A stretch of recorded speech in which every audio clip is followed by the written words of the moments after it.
বেণীমাধব, বেণীমাধব, তোমার বাড়ি যাব। বেণীমাধব, তুমি কি আর আমার কথা ভাবো? বেণীমাধব, মোহন বাঁশি তমাল তরু মূলে বাজিয়েছিলে। আমি তখন মালতী স্কুলে ডেস্কে বসে অঙ্ক করি, ছোট্ট ক্লাস ঘর, বাইরে দিদিমণির পাশে দিদিমণির পর। আমি তখন নবম শ্রেণী, আমি তখন শাড়ি। আলাপ হলো বেণীমাধব সুলেখাদের বাড়ি। বেণীমাধব, বেণীমাধব লেখাপড়ায় ভালো, শহর থেকে বেড়াতে এলে আমার রং কালো, তোমায় দেখে এক দৌড়ে পালিয়ে গেছি ঘরে। বেণীমাধব, আমার বাবা দোকানে কাজ করে। কুঞ্জে অলি গঞ্জে তবু ফুটেছে মঞ্জরি। সন্ধেবেলা পড়তে বসে অঙ্কে ফুল করি। আমি তখন নবম শ্রেণী, আমি তখন 16।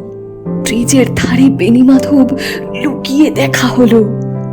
বেণীমাধব, বেণীমাধব, এতদিনের পরে সত্যি বলো, সেসব কথা এখনো মনে পড়ে? সেসব কথা বলেছ তুমি তোমার প্রেমিকাকে? আমি কেবল একটি দিন তোমার পাশে তাকে দেখেছিলেন আলোর নিচে, অপূর্ব সে আলো। স্বীকার করি, দুজনকেই মানিয়েছিল ভালো। জুড়িয়ে দিল চোখ আমার, পুড়িয়ে দিল চোখ। বাড়িতে এসে বলেছিলাম ওদের ভালো হোক। রাতে এখন ঘুমাতে চাই একতলার ঘরে, মেঝের উপর বিছানা পাতা, জ্যোৎস্না এসে পড়ে। আমার পরে যে বোন ছিল চোরাপথের বাঁকে মিলিয়ে গেছে, জানি না আজ কার সঙ্গে থাকে।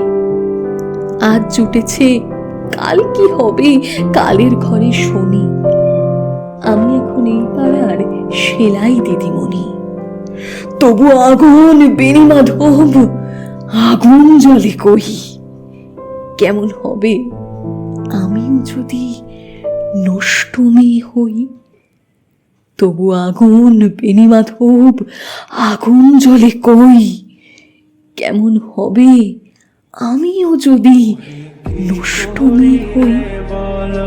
কেমন হবে আমিও যদি নষ্ট মেয়ে হই? কি করিলে বলো, পাইব তোমারে রাখিব আখিতে আখি।